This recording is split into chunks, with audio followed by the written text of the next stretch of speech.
WOVU LP, Cleveland.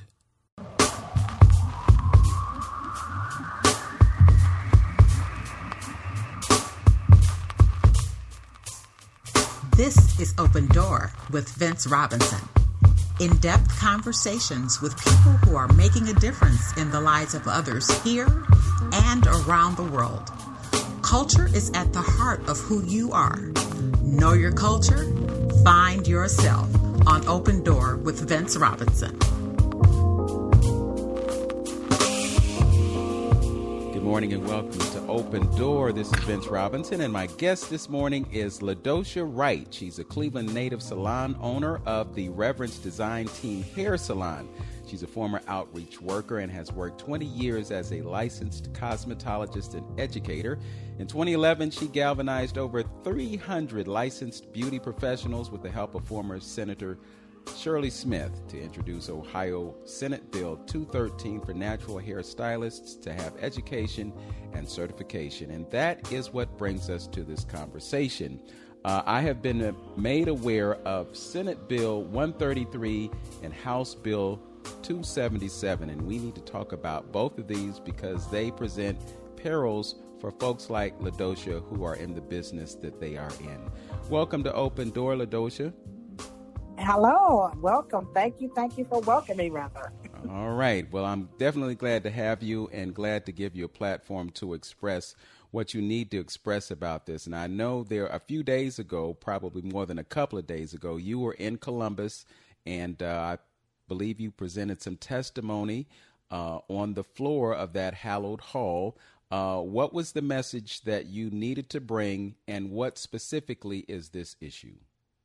So that would be last Wednesday. There were about 8 of us who actually gave testimony, and the testimonies came from salon school owners such as Sue Carter Moore from the Ohio Salon Schools Group. Then we had Patrick from the Aveda Institute down in Columbus, and we had Wesleyan. We also had Waverly Willis of Urban Cuts, and myself and a few others. And we gave very pertinent testimony to preserve the education of cosmetology, barbering, nail technicians, as well as estheticians. And so this is something that we are very, very passionate about. And this is also very, very alarming for us as technicians and definitely for those of us who are also educators. Okay. Well, you describe yourself as an educator, and I know from seeing your Instagram posts and Facebook Live posts that you are extremely serious about hair and letting folks know about the different details of hair and how to best have the best quality of hair on your head. And I'm gathering from your position on that is that they are basically dumbing down the folks who will be doing hair, and that will be detrimental to your business. Absolutely. It would definitely be detrimental because we have, 2 schools of thoughts that are taking place in the beauty industry. The first is the ever popular trending, and we believe now and forevermore, solopreneurship, where people in the beauty, barber, nail tech, and aesthetics really want to go into business for themselves. So there's one mindset, and then your other mindset is coming from your chain salons, such as Best Cuts, Great Clips, Sports Clips, these types of chain salons who are really into employment. So they want to get their chairs filled and they want their franchises, filled. People have invested lots of money into those franchises. So they need employees. So you basically have 2 schools of thoughts of how this industry should be ran. So those would be the people who are heavily vested and interested in both Senate Bill 133 and House Bill 277. What do you think would precipitate these types of bills in the House and the Senate of the state of Ohio?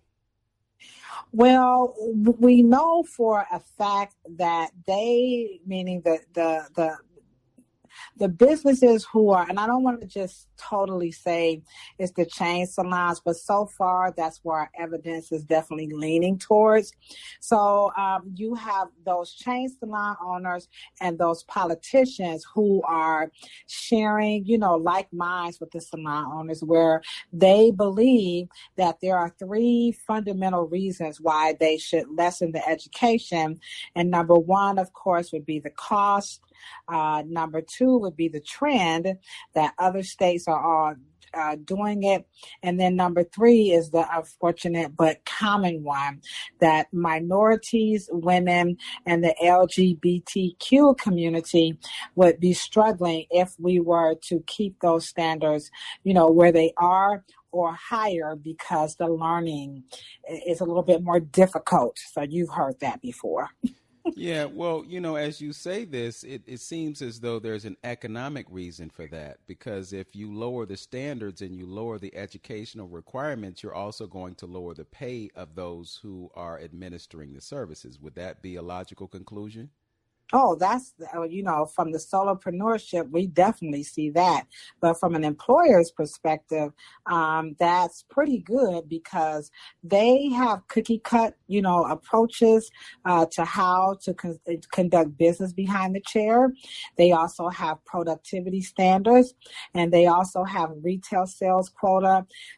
So depending on your business model, that would work. But again, the Ohio's beauty and barber industry is predominantly minorities.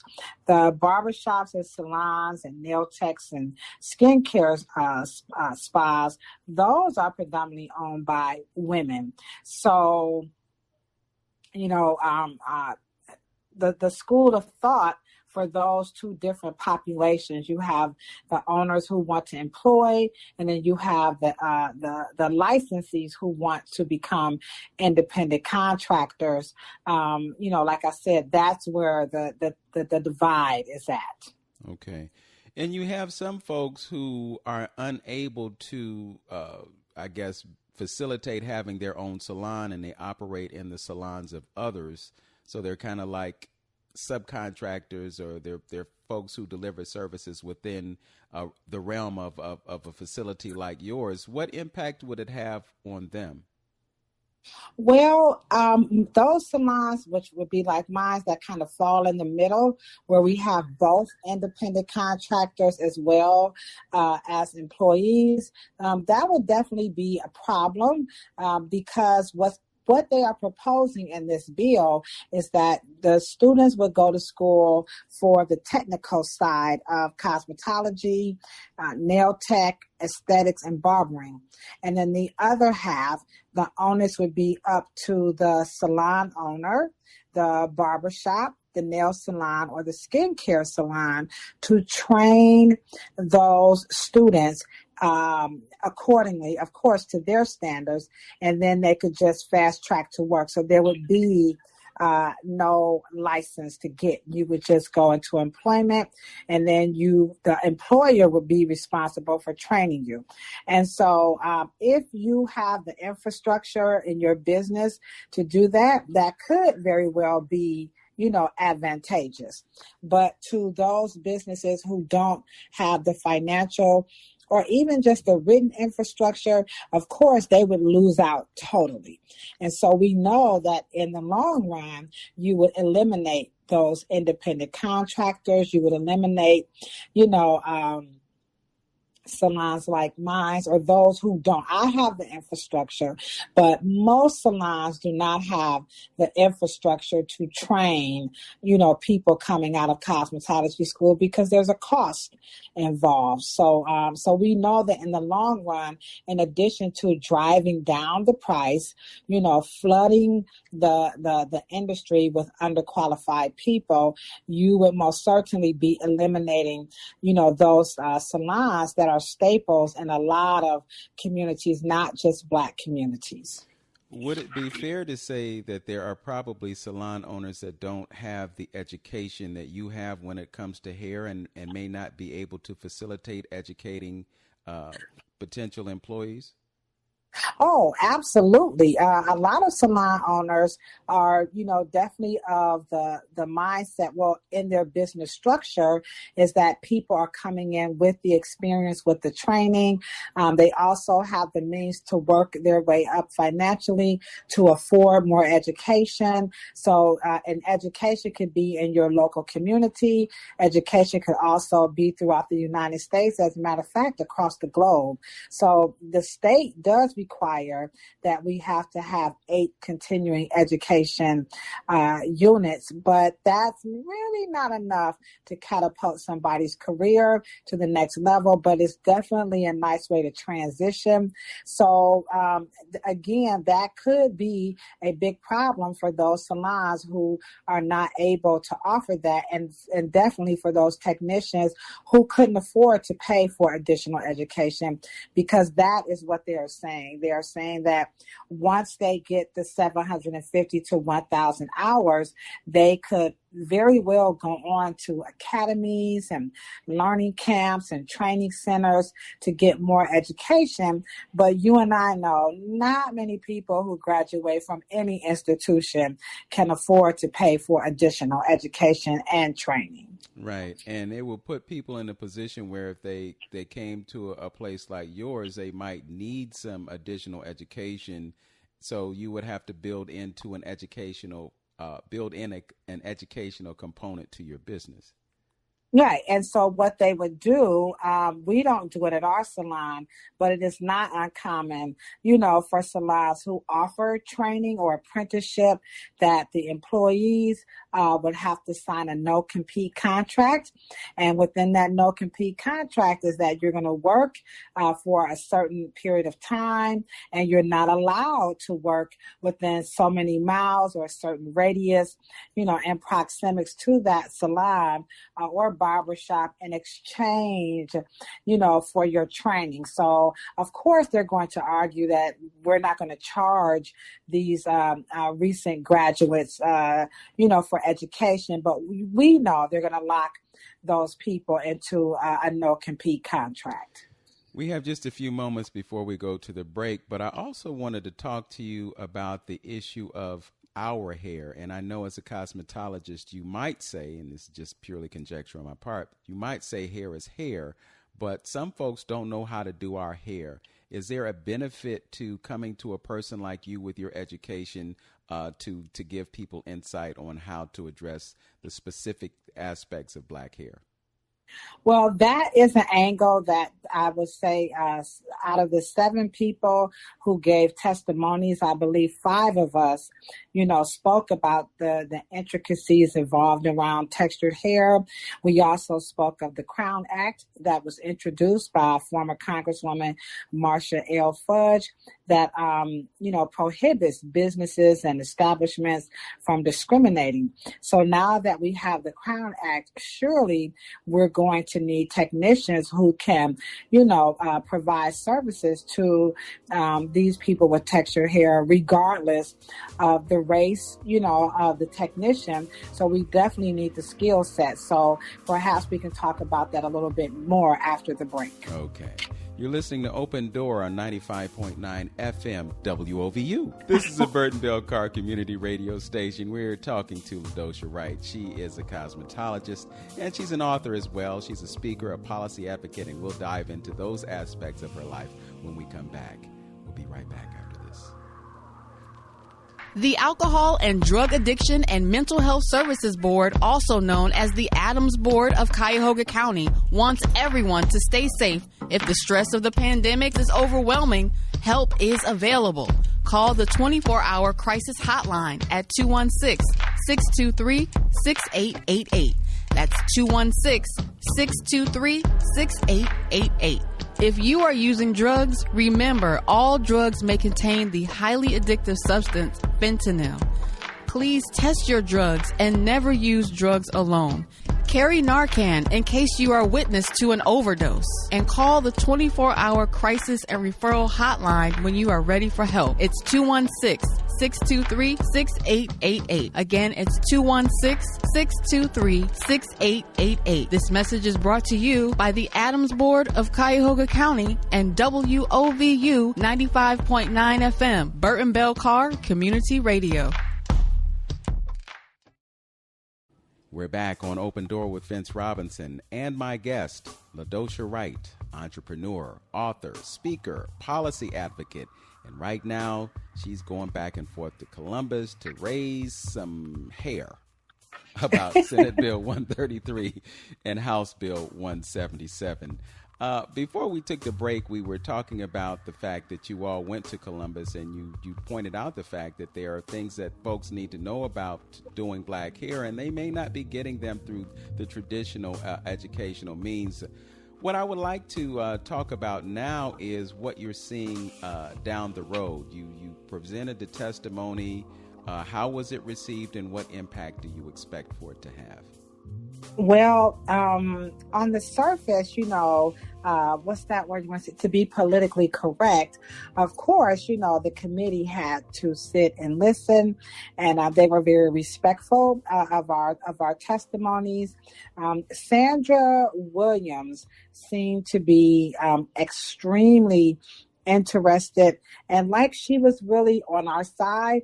Also, Senator Sykes, he definitely seemed to be very impressed. So we had some senators who were definitely, understanding where we were coming from. I'm not quite sure about the chairman, Ruley, but we'll have to see how that plays out. But we have to go back down there this Wednesday because, they are still pressing it. They're not letting up. So we know that we have about 3 organizations, that are really behind this. So you have the, I forgot the first one, but another one for sure I remember is Americans for Prosperity. And those most certainly are your Trump supporters. And we find that quite ironic because these are the people who are saying they don't want the government in their business. This is why they're introducing this bill, because licenses, they feel is coming from the government who's requiring this. But on the other side of that coin, they are giving money to politicians to do what? Slide in this law on our behalf. So we're like, well, isn't that kind of like going to the government for help? So Americans for Prosperity, I'm not quite sure, but they're kind of nickel slick, if you really want to get technical. Well, it's interesting that you would bring up that point because I was just thinking about the reason that some bills get presented. And many times it's because you have a public interest group or some type of a lobbying entity that goes to a legislator and says, hey, we would like to accomplish this. And of course, there is campaign support and funding and so forth and so on. So legislators have a reason for proposing legislation, and it's not always because they see something that needs to be addressed.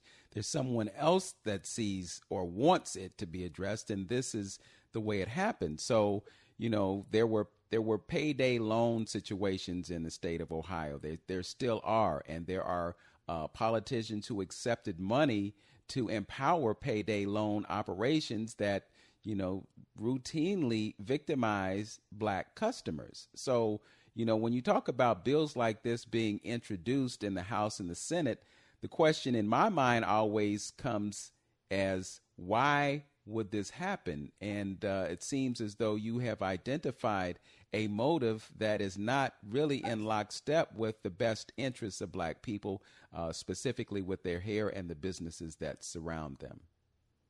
Yeah, most definitely. And I spoke about that, the whole, the DEI, the diversity, equity, and inclusion. Those 3 components, those are the big buzzwords. I know in the early stages prior to the pandemic and definitely during the pandemic and for certain post the pandemic, diversity, equity, and inclusion. Those are words that are being tossed around. But to me, those are not words. They're kind of like love. They should be verbs. So these are words that we can only experience, and practice. So we know that when you're talking about lowering the standards, well, you're going to eliminate diversity. Equity is definitely out of the business, and inclusion will never, ever happen. So I made it a point to speak to that and to also point out that for over 100 years since we have the United States have embraced and enacted, cosmetology as a practice that needed to be governed. Since its inception, the education has solely been, geared towards people of lighter complexions, with lighter textures, to no texture.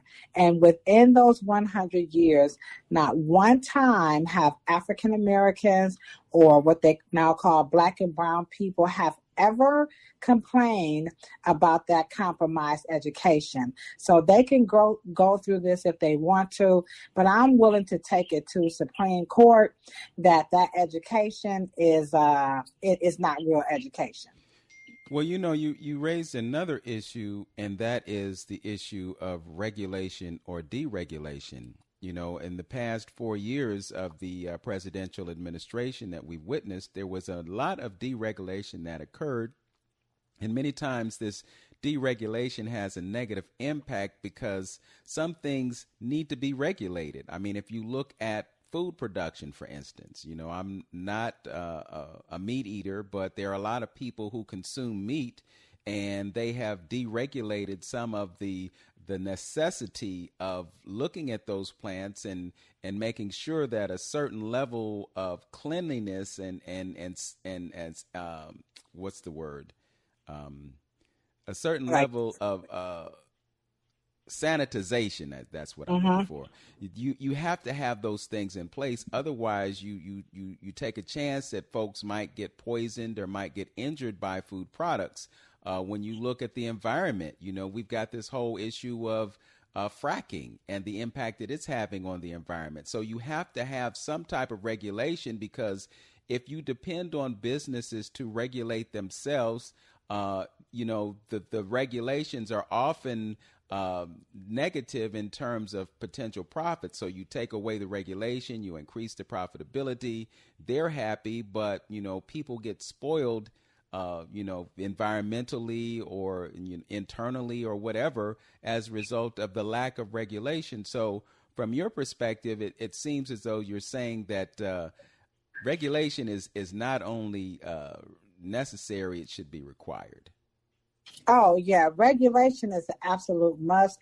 And it also keeps the people with the big bucks, from controlling and dominating the industry. So remember, like I said before, the diversity, equity, and inclusion, those aren't just nouns, those should be verbs. And consumers, as well as students and educators. And of course, we cross lines with medical practitioners, holistic practitioners.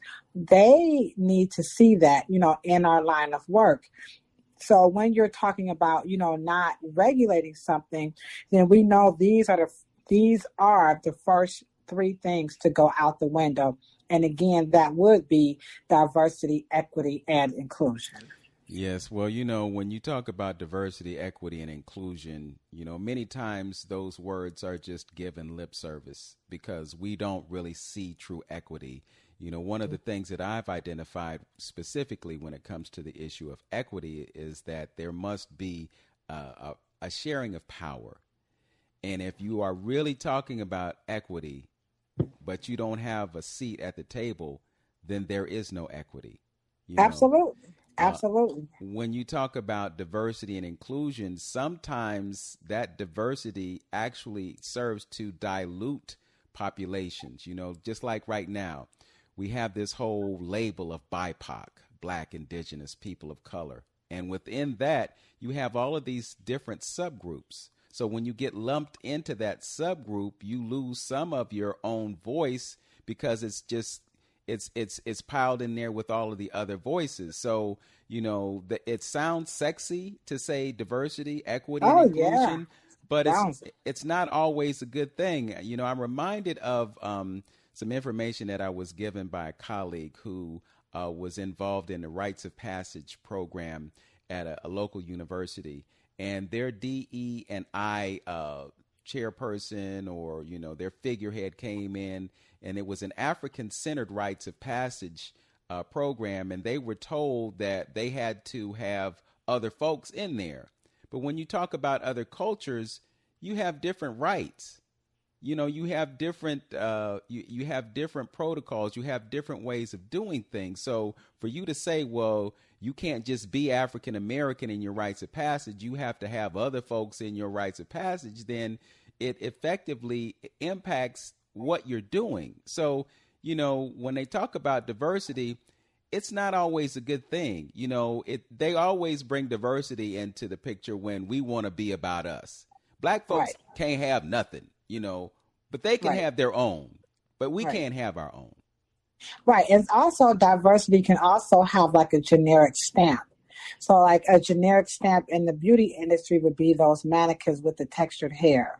So again, it just always puts me in the mind of that whole benign neglect, that whole Patrick Moynihan stuff. It's like, come on, people, like dark-skinned mannequins with, curly textured hair. That's their definition of, diversity. And of course, it's like, so are you saying like all Black people look like this? But they don't know. And this is why we have to go down there and, do our parts, because there are a lot of people who truly believe that all African Americans, all Puerto Ricans, they all have the same hair textures and hair types. And we do not. Yes, that's a true reflection of diversity. What is your hope in terms of what will happen based on what you've been doing and the others that you have collaborated with to bring attention to this? Well, Sue Carter Moore, Waverly Willis, Wesleyan, all of us, we are, hoping that this will stop. And what we would like to see happen is that there could be a meeting of the minds. We definitely need to talk about the beauty industry and lowering the standards of education, because you see other states doing them or whatever their rationale is going to be. These are not good things. The other organization I was stuttering, trying to remember, was the Ohio Salon Association. These are the people that we need to come and sit down and talk. And so we can understand, each other's ideals, where are we going. They have some valid points about what needs to be changed. And we have some valid points about what needs to be addressed as well as expanded. We feel that there should be more education in cosmetology. We did have a scholar, Professor Timmons, give his testimony about the educational requirements and in the UK, and he said that the United Kingdom does not require one to have a license in order to, open a hair salon. And we're like, you're right, they don't. But all, the practice of hairstyling in the UK is at a junior college level, where you is equivalent to an associate's degree, and that would be called a hairstylist.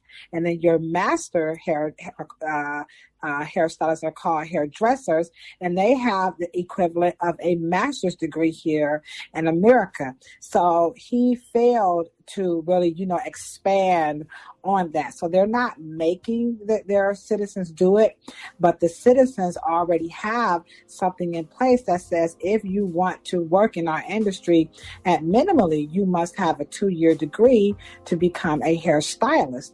And if you want to become a master hairstylist, you need to have a master's degree to become a hairdresser. And everyone who's listening can Google Errol Douglas. He is the only African, he's of African descent, so he would be a Black British, okay? And he has been ordained by the Queen of England as the best hairdresser in the world. So that's the black guy. Okay. So, so it's like, you guys, they are dumbing down even the UK.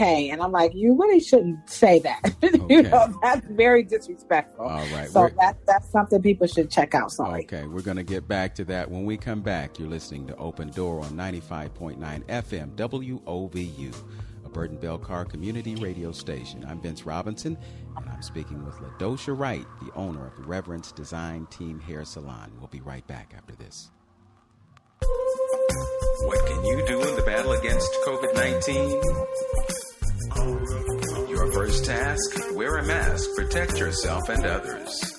Armor up, armor up. Give those hands a 20-second shower with soap and water. Armor up, armor up. Give others space 6 feet just in case. Armor up, armor up. Get good nutrition, ingest for digestion. Armor up, armor up. Vitamin C, D3, and more. Armor up, armor up. Elderberries, zinc, and echinacea from the store. Armor up, armor up. Get some fresh air. Go climb some stairs. Armor up, armor up. Let go of stress. Make sure you rest. Armor up, armor up. Your breath is the key to life. Strengthen your immune system, follow the guidelines, and win the battle against COVID-19. Armor up, armor up.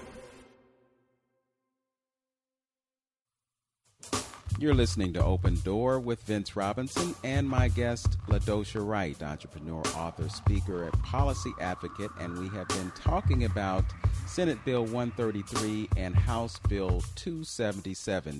Before we took the break, we identified the best hairdresser in the world based on the word of the Queen of England. And you were sharing with us how we could find out more about him and what he's bringing to the world. Yes. A lot of people, they are not aware of who he is. As a matter of fact, I just, checked him out. So he is a Guyanese British hairstylist, and he was presented with an MBE by the Queen for servicing and hairdressing in 2008. So again, he has been ordained, by the Queen of England as the top. You just can't get any better than that in your career. Okay. Let's switch gears because you've pretty much given us an outline of your expectations and the serious work that you've been doing, but you are doing a lot of other things. Your bio describes you as an entrepreneur and an author and speaker. We've touched on the policy advocate, but let's talk about the entrepreneur. I know that you have created a curriculum in partnership with cosmetology school owners and government officials in the country of Gambia. I also know that you've written a number of books. So how is entrepreneurism tied to your mission of making everybody's hair look good? So this ties to the mission of making everybody look good. Number one, because that's where it all started.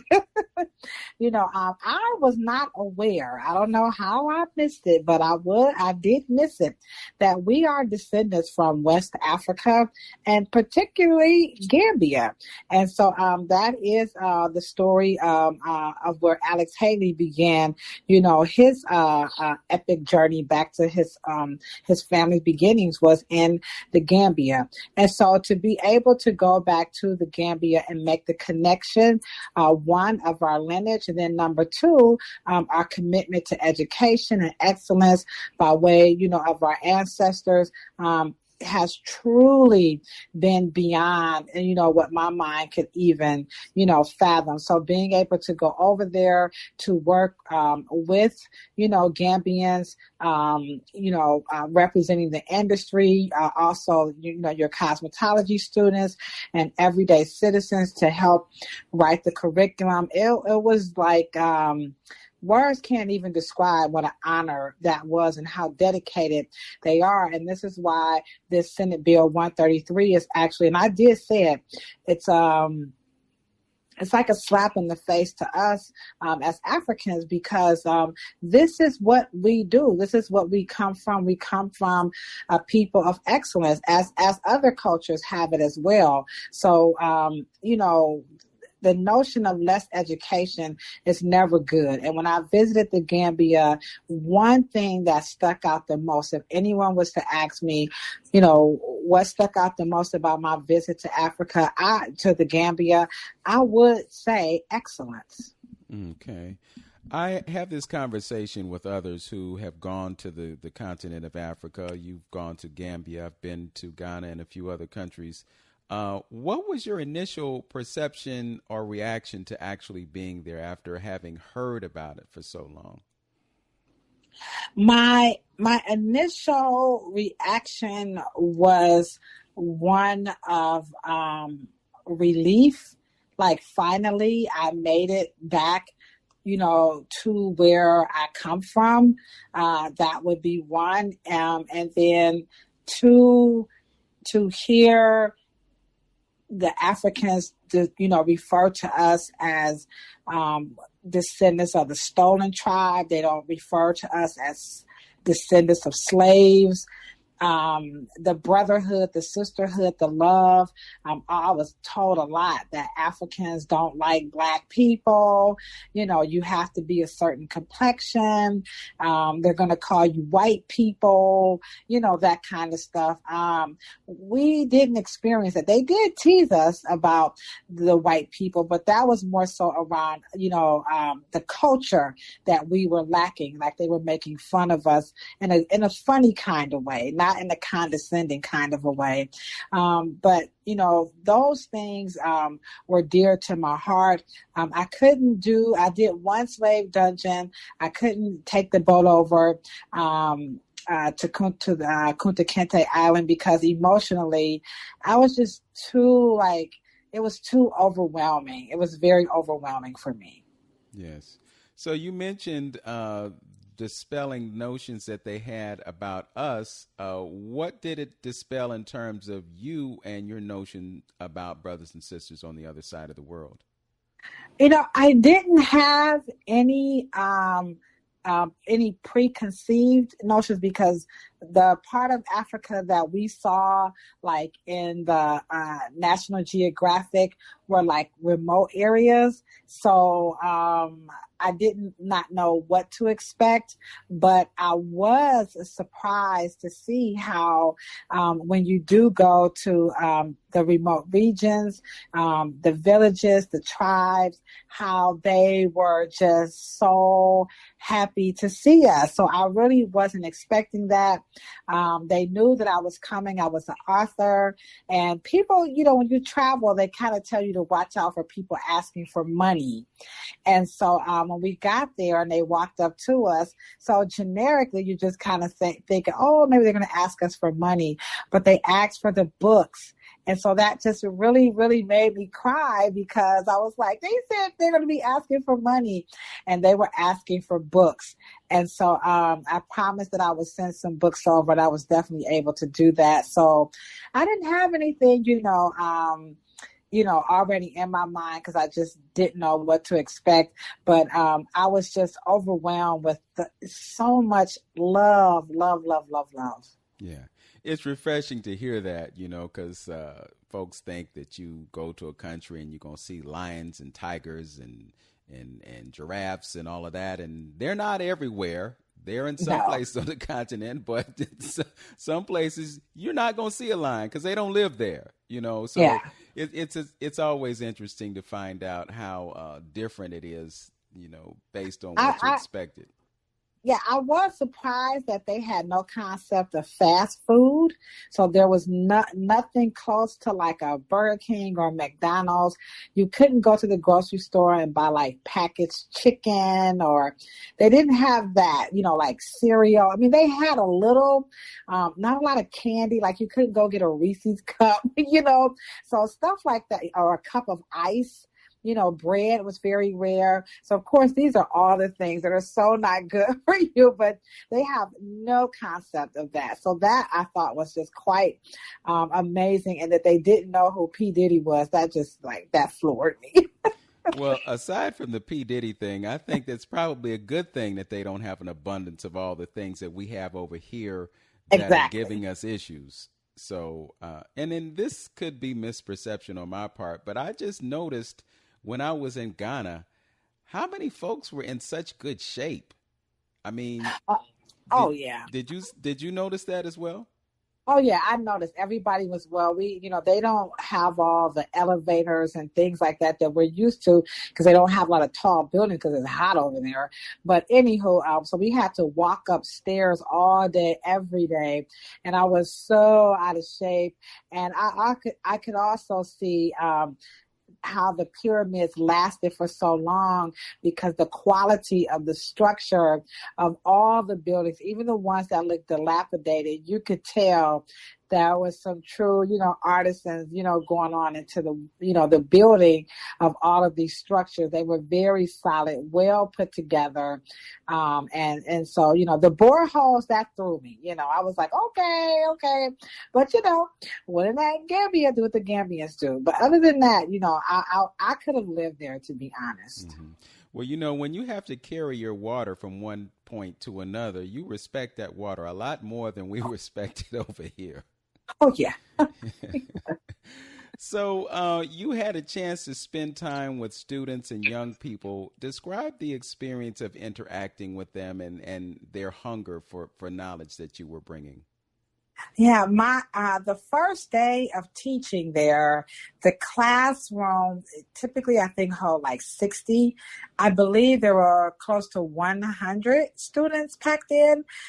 And what they did was the salon owners showed up, a hairstylist showed up. So the students were in the back. The salon owners had their staff sitting on their laps. So you can see some of these and some of the images on my Facebook page. And it was just no words, ineffable. How about that one?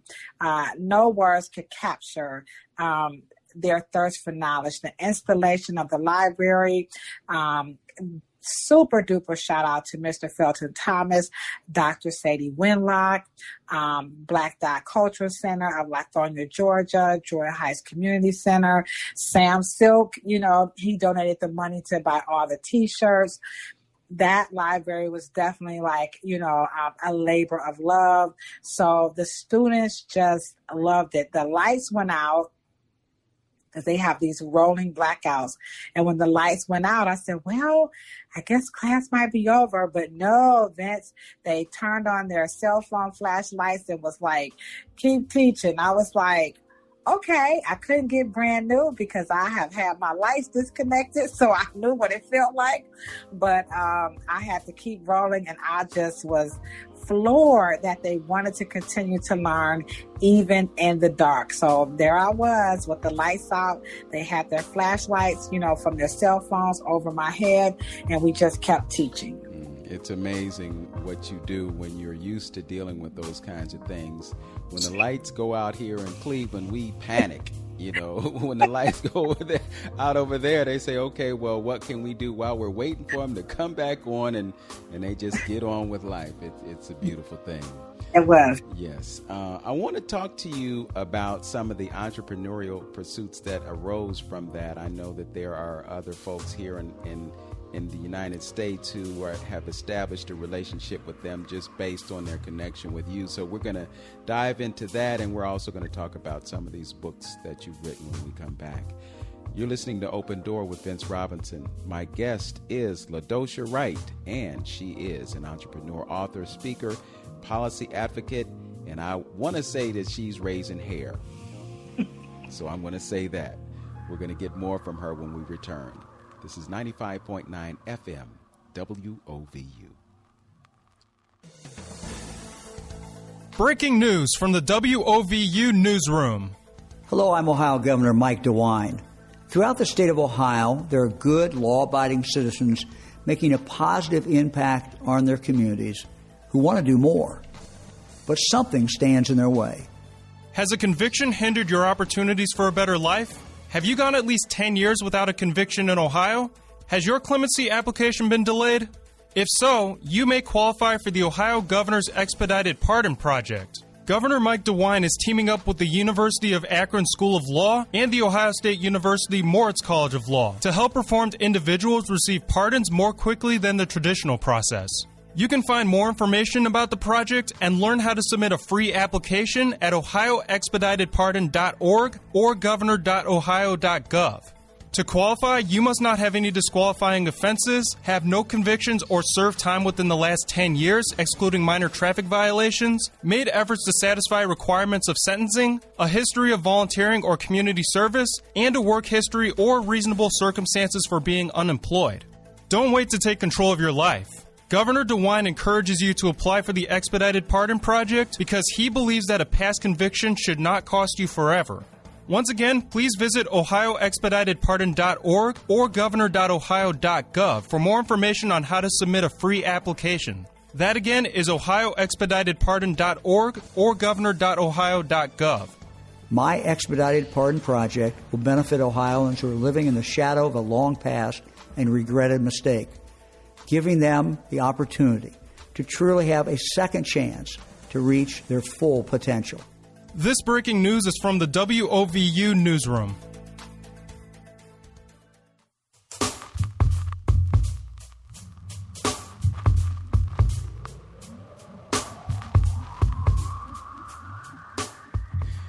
Welcome back to Open Door with Vince Robinson and my guest, Ladosha Wright. She is a Cleveland native. She's a salon owner. She has the Reverence Design Team Hair Salon over there in Cleveland Heights. And she's also the author of a book, Curly Hair Adventures. It's a self-help book. And also What They Don't Tell You at the Hair Salon, a professional development book, The Beauty and Barber Survival Plan. You mentioned in the previous segment that they didn't want your money. They wanted your book. So, that's right. So what was it like for you to see them entrenched and engrossed with Curly Hair Adventures? Well, the Curly Hair Adventures is a children's book. And so in the Gambia, the first language would be their tribe language. And then the second language, which is their first language, actually is English. People would be surprised to know that. Second would be, French. So Curly Hair Adventures is a children's book that takes children on a rhyming journey of diversity and introducing readers to foreign language through the word hello in about 8 different languages. So the book was very instrumental in helping, the students with what? Literacy, learning how to speak English. So I was surprised to see how they use children's book to help people learn how to speak English. So that was good. What They Don't Tell You at the Hair Salon. We didn't get a chance to use the book while I was there. But currently, we are actually getting ready to do a essay contest using the book, What They Don't Tell You at the Hair Salon. But my book, What They Don't Tell You at the Hair Salon, is the reason, or was the reason, rather, why I was able to be invited to come and write their cosmetology curriculum, because the book was written in, such a user-friendly tone. Fatu is the owner of the school, Mrs. Fatu Sangay. She is the founder of the Gay and Girl Skills Academy. And so she was using the book because they couldn't afford, the Milady's Book of Cosmetology. And they thought, wow, this is such a good book. I wonder if she could actually write us a curriculum that we could, use, with other, books and stuff. And so that's how I got invited. So that's What They Don't Tell You at the Hair Salon. And the last book is the Beauty and Barber Survival Plan.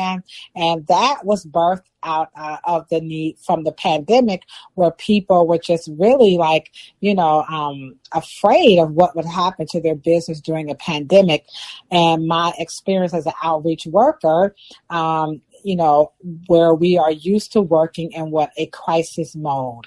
And so as an outreach worker, we are taught just one fundamental when it comes to disclosing, anything that's like traumatic, is that we don't turn it into a crisis. So I was able to, turn back to my career as an outreach worker to help, craft this book on how to work through crises without, being in a crisis mode. Mm-hmm. I'm also curious about the whole idea of sisters and their hair. Having been over there a few times, you see billboards and they have all the different hairstyles, and I've noticed that I'm seeing a lot of wigs over there. It seems as though the struggle with hair is the same on this side of the world as it is on that side of the world. Oh, yeah. Oh, absolutely. But the struggle is around, it stems from colonization. So when you're in countries where people are denied access to what they need to take care of their hair, you have people who are, without the tools. When you have people who are denied access to their history, to their information, then you have people who don't have the right information to do what they need to do. So this is why we see, some of those, dynamics. Also, it's just the nature, the history of Africa in general. They invented, curling irons. This stuff was being used before Jesus Christ. They've been coloring hair, again, before Jesus Christ. So some of this is just the culture coming back around again, and people never really lost touch with it. And then you have some people on the other half who never had access to a comb, conditioner, the right soap, the right shampoo. And so they're just kind of all over the place trying to figure out their hair. And my job is to just to bridge those two dynamics together. So some of it is culture just coming back around. And then the other part is people really looking around, trying to find their way. But because we don't have a person at the helm, giving us direction. So all of us in the industry who are responsible with our leadership, we are doing our best to share the information. Okay. Speaking of sharing, you are connected with a group called the Kofi Pi-Psi Research Team, and they currently have a clothing line called Mboka. And I understand that there was a connection between you and them and the Gambia. Could you talk about that? Oh, yes. So I was introduced to the Kofi Pi-Psi team from my BFF, Kevin MC Till Hurd. And so they had their first book, Spears of the Masi. And when Till asked me to read it, I was like, I don't want to read about no spears, you know what I'm saying? So I read the book, and I liked the way that it was just history kind of broken down into like just little short stories, little vignettes that the everyday person could read. So I really liked the concept behind that. And then coming from the Gambia, they are proud of their history, but somewhat of their history they don't know either.